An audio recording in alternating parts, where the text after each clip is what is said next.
আপনার পকেট থেকে যদি ৭,১৫০ টাকা খরচ করেন তাহলে আমার মতো এরকম বিগ স্ক্রিনে ওয়ার্ল্ড কাপ ফুটবল দেখতে পারবেন। পাশাপাশি সিনেমা দেখার জন্য মাঝে মাঝে নিজের বাসাটাকে একটা সিনেমা হল বানিয়ে ফেলতে পারবেন।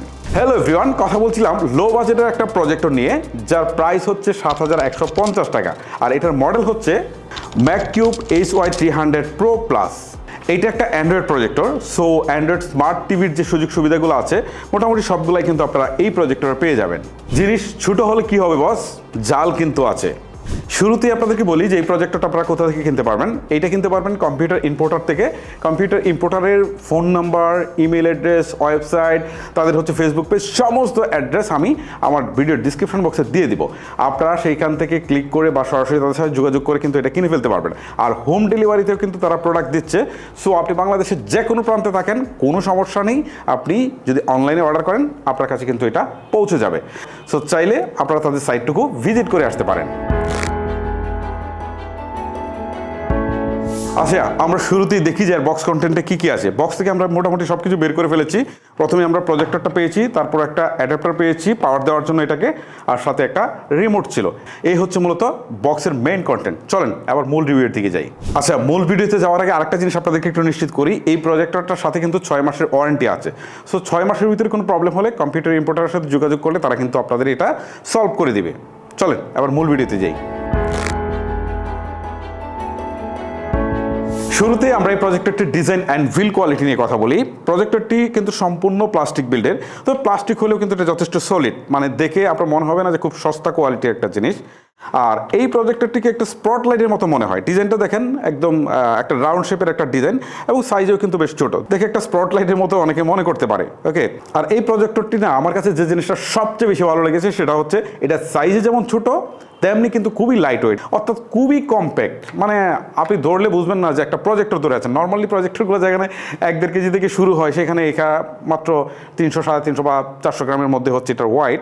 সো এটার একটা বড় সুবিধা হচ্ছে কি, ধরেন আপনি কোথাও বেড়াতে যাচ্ছেন, বাড়িতে যাচ্ছেন, বা বন্ধুদের নিয়ে আড্ডায় যাচ্ছেন, বা বন্ধুদের নিয়ে কোনো ট্রিপে যাচ্ছেন, জাস্ট ব্যাগে করে নিয়ে যেতে পারবেন, খুব ইজিলি ক্যারি করা যাবে। এটা হচ্ছে একটা প্লাস পয়েন্ট। এটার নিচের দিকে স্ট্যান্ডটা আছে, এটাতে কিন্তু বেশ ভালোভাবে এটা বসে থাকে। এখানে 2টা স্পিকার আছে 5 ওয়াটের।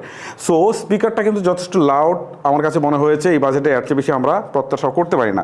আর এটা যদি আমরা কোনো সারফেস অংশে রেখে দিই, বেশ ভালোভাবে বসে যায়। আর এটা কিন্তু একদম নিচে ফ্লোর থেকে বসে কিন্তু প্রজেকশন করতে পারবেন, এবং প্রজেক্টর সেটিংসটা কিন্তু আপনি ওই অংশ থেকে করে ফেলতে পারবেন, ঠিক আছে। আর যদি আপনি ট্রাইপডে বসাতে চান, এখানে ইউনিভার্সাল একটা পোর্ট আছে, সেটাও কিন্তু আপনি করতে পারবেন। আর সামনের দিকে একটা ফোকাস রিং আছে, এইটাকে ঘুরিয়ে আপনি আপনার ফোকাসটাকে অ্যাডজাস্ট করার সুযোগ পাচ্ছেন। যদি আমরা পিছনের দিকে যাই তাহলে খুবই সিম্পল রাখার চেষ্টা করেছে। এখানে পাওয়ার বাটন দিয়েছে, তারপর HDMI পোর্ট দিয়েছে। অর্থাৎ আপনি যদি স্যাটেলাইট টিভিকে কানেকশন করতে চান আকাশ ডিটিএস, তাহলে এটার মধ্যে দিয়ে হচ্ছে আপনি জাস্ট ইউজ করতে পারবেন।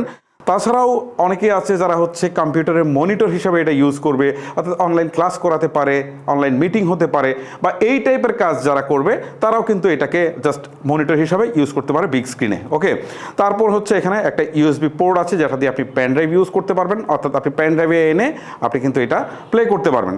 তারপর এখানে একটা DC পোর্ট রয়েছে যেটা দিয়ে আসলে পাওয়ার দিবে। এইটার পিছনের দিকে যদি আপনি খেয়াল করেন তাহলে দেখবেন একটা ফ্যান আছে, গরম বাতাসটাকে বের করে দেয়।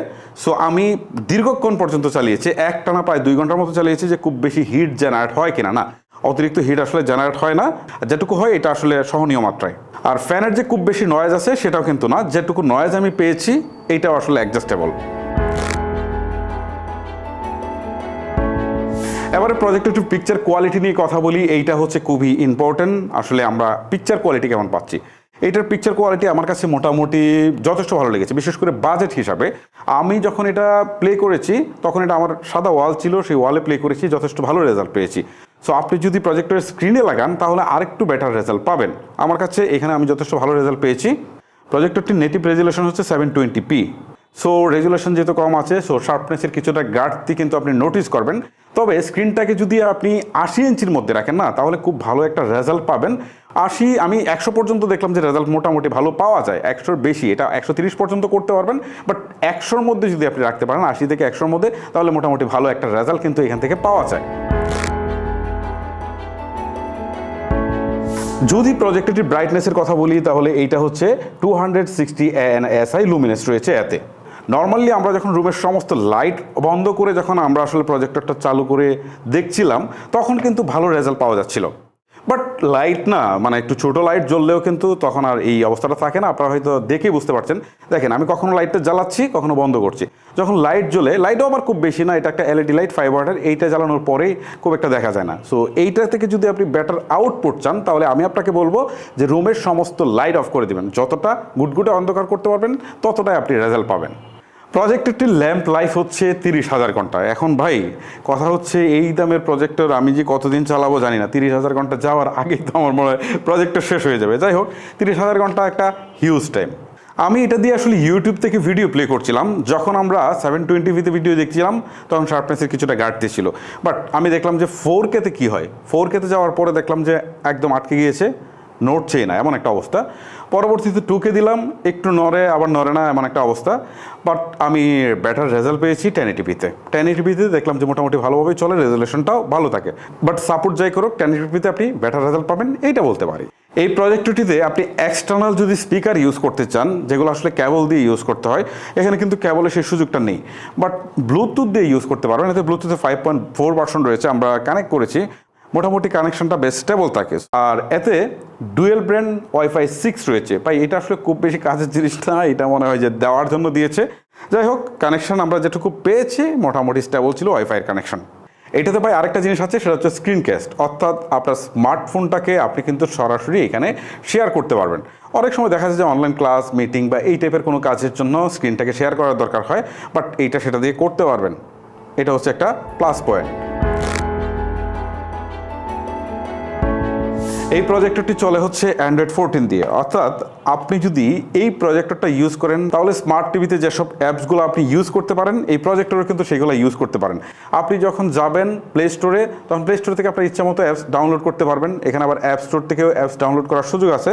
সো সব মিলিয়ে কিন্তু অ্যান্ড্রয়েড প্রজেক্টর সুবিধাটা কিন্তু হিউজ। আমি তো আমার প্রয়োজনীয় অ্যাপসগুলো এখানে ইউজ করি। তবে যেহেতু এটাতে র্যাম কম আছে, অনলি 1 GB হচ্ছে এর র্যাম, সো ভারী অ্যাপ ইউজ করলে ভাই খুব একটা এটা আসলে চলার মতো থাকে না। এইটার র্যাম বা স্টোরেজ হচ্ছে 8 GB। ঠিক আছে, সো আমি আপনাদেরকে বলবো যে ছোটোখাটো কিছু অ্যাপস রাখেন, খুব বেশি অ্যাপস রাখেন না, তাহলে এটা আসলে চালাতে গিয়ে ঝামেলা হবে।